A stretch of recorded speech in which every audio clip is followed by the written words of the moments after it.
Hey guys, welcome back to the channel. So today on this video, we're going to be replacing my old Globrites in my pool that have died over the years with these Amazon kind of cheap underground ones that I bought. I think these were like $20 each.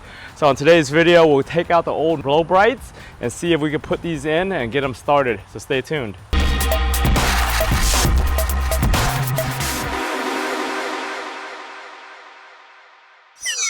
If you watched my previous video where I changed out these Globrites right here to the Microbrites, you know that these things are garbage and they only last like 2, maybe 3 years at most in your pool, and then they end up leaking and cracking because of this poor material. So I replaced it with the newer Microbrites, and those things have lasted so far. I only did one because it was over $400, and I was like, screw that, I wasn't going to invest another $800 or $900 on 2 more. So I decided to try out these new ones right here. I actually got 4 of these for like $70 or $80, which is pretty cheap. They're all metal and they're supposed to last. I read some reviews on it and a few people have used them and it was okay. The only thing is with these, they're only single color. So I got the blue ones. They make them in like a soft white and also a white or a daytime white, but I decided to go with the blue ones just to try these out. They only come with like maybe a 10-foot cord, so what I'm gonna do is I'm gonna pull as much out as I can from the old Globrites right here and see where I can basically pull these back, and then what I'm gonna do is heat shrink and solder and probably put some butyl rubber to kind of water seal it and pull it through the pipe far enough where it won't be soaking wet or filled with water. If you terminate it near the pool, it's going to be filled with water and it might get into here, but this is again low voltage. It shouldn't be a big problem as long as they don't short out between each other. As far as the sizing go, a lot of people say that these fit right into the old Globrite hole pretty easily, and then the lip of this pretty much recesses it into the hole and it just kind of clips in there and just stays in there. About 37 millimeters right there, and this one was about 34 millimeters, so it's about a 3 millimeter difference in size. That is pretty sizable. Theoretically, maybe you could take apart these little wings right here and get an O-ring or 2 O-rings big enough and kind of fit into that groove right there to better seal it. But overall, you know, water is going to get into that hole anyways, because even this thing with that seal back here is not 100% waterproof. You know, water does get in there, but overall it should work fine. We'll test this out and see how well it works. So I'm gonna go ahead and change the one over here on the spa first.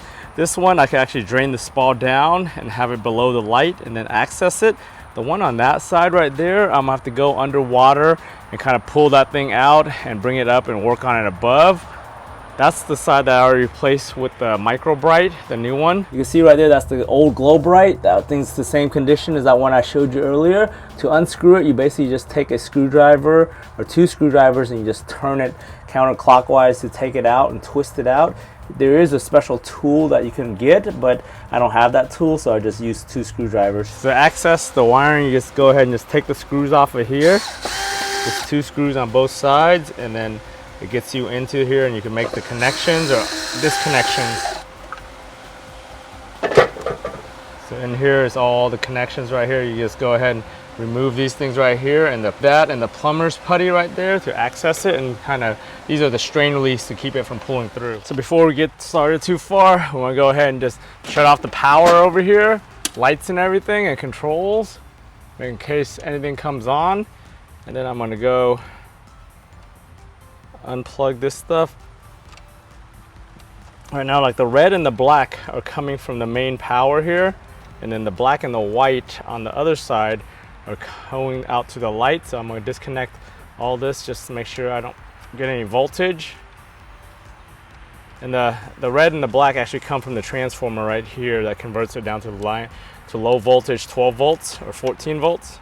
So I just cap those off, separate all the wires. So right now I know that these 2 newer wires is a little bit thinner, is the new light, so I'm not going to touch that one. I'm going to only touch these 2 that I'm messing with over here. So what I'm going to do is take the strain release off, take all this old plumber stuff off, and then put a pull string over here so that way I can pull it down and then pull it back and not lose it later.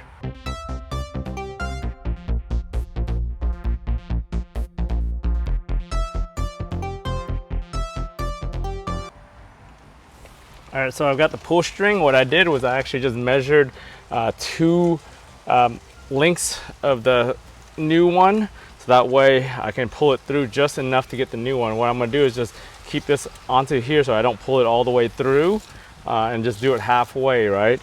And then once you do that, then you know when you pull it through, you've only got half the length, and it's a little bit longer than I need because I want to cut it that little bit back and leave some slack. So now what I'm gonna do is just tie it right here. Make sure I don't pull it past this, and then tie it onto the ends here, and then I'm gonna have to tape it with some duct tape or something so that way it doesn't separate as we pull it through.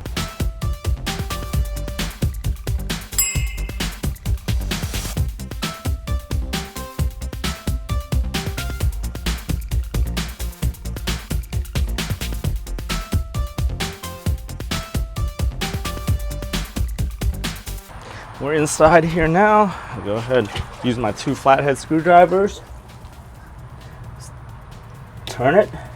Just turn it a little quarter turn, and it's enough to just pop out. So once you get it out, just pull it through.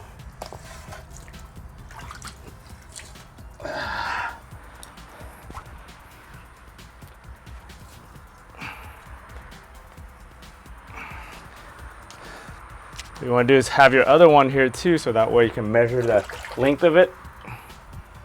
But I think that's pretty much, right now, looks like that's where it stopped. So I'll go check the other end, see if we pulled it all the way through. So you can see that's taut right there. It pulled it all the way through right here. So it's holding right now, so we'll just leave it there. On this side, we're gonna measure, make sure we have enough length to make the new connection onto the new light. So we got the new light here. Make sure.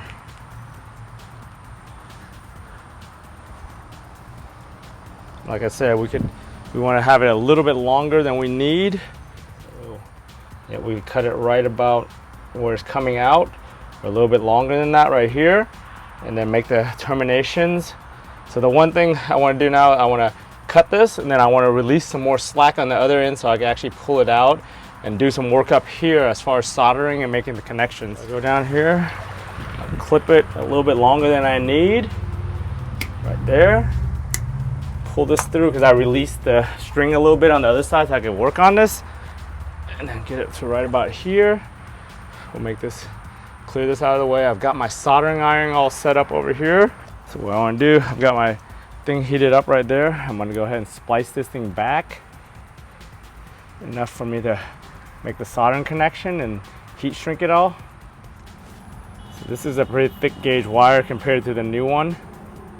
I think this is a 14. So we're gonna make the black to the black, and then we'll make the red to the white, right? But before I do that, I need to put the heat shrink in here with bigger sleeves further down because I want to seal the whole thing up later. So I'm gonna slide this back. Right here, I've got some butyl rubber. So I'm gonna use that to kind of do some little waterproofing of my soldering joint.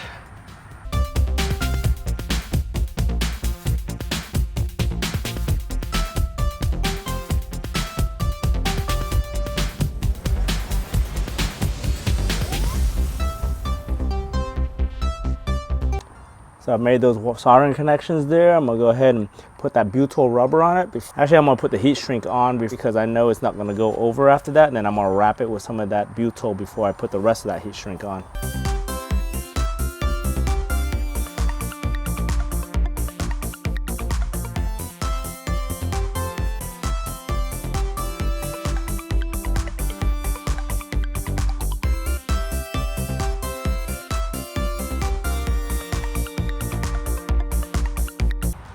So I've heat shrink, soldered it, sealed it up with this butyl rubber as good as I could. It should be good enough. We're about 10 feet into the pipe anyway, so most of the moisture in there is just going to be residual moisture. It probably won't be underwater or actually soaking, but this is good enough to keep it waterproof.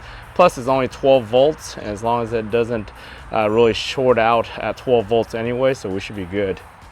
So we gotta go back over here and just pull it back through. Just get it, just slowly pull it through. Hopefully there's no issues. I'm gonna try to push the other end to see, make sure it's not getting past any corners. See, this really helps if you have two people on the other end to pull it and push it. So that's what we got on this end. Just slowly pull it. Don't pull it too much because you don't want to break that tape that you did on the other end.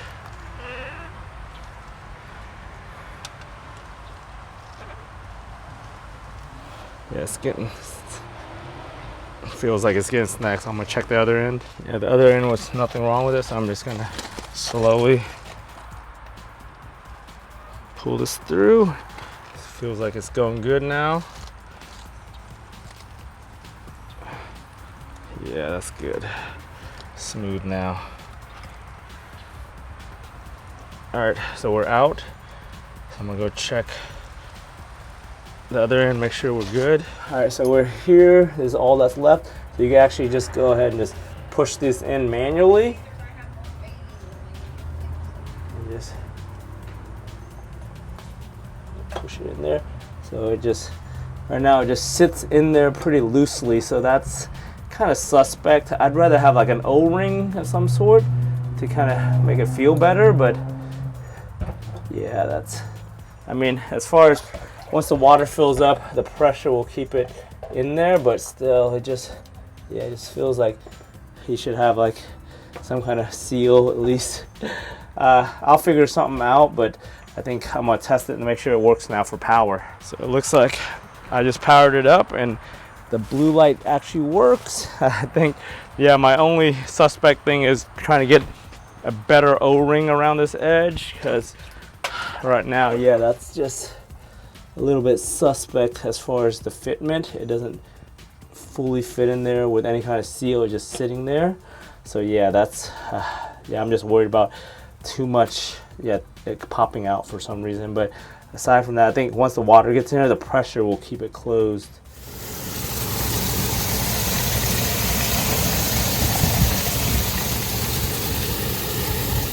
I'm losing daylight, so I'm gonna go ahead and try to do this right here in the dark on this one. If you guys saw my other video, you saw how I did it under here. This one you have to actually pull out while it's still submerged and then pull it up here and work on the shore, on the sideline here. But it's about the same process, but except you have to get wet on this one. So I'll just do that right now before it gets dark. I'm not gonna film too much of it because it's too dark right now.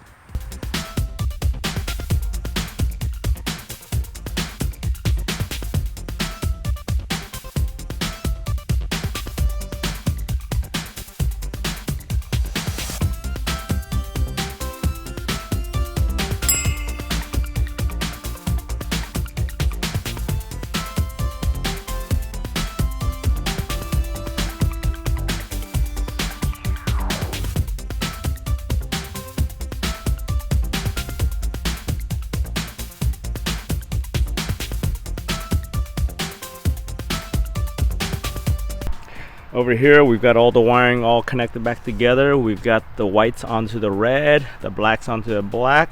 So we'll go ahead and put the seal and the cap back on and screw this all together again. All right, I'm running the test now with the blue from the Microbrite. You can't really tell in the camera, but the Microbrite is probably about 2 or 3 times as bright as these 3-watt ones we got from Amazon. Those ones are pretty dim, especially with the blue that they're on.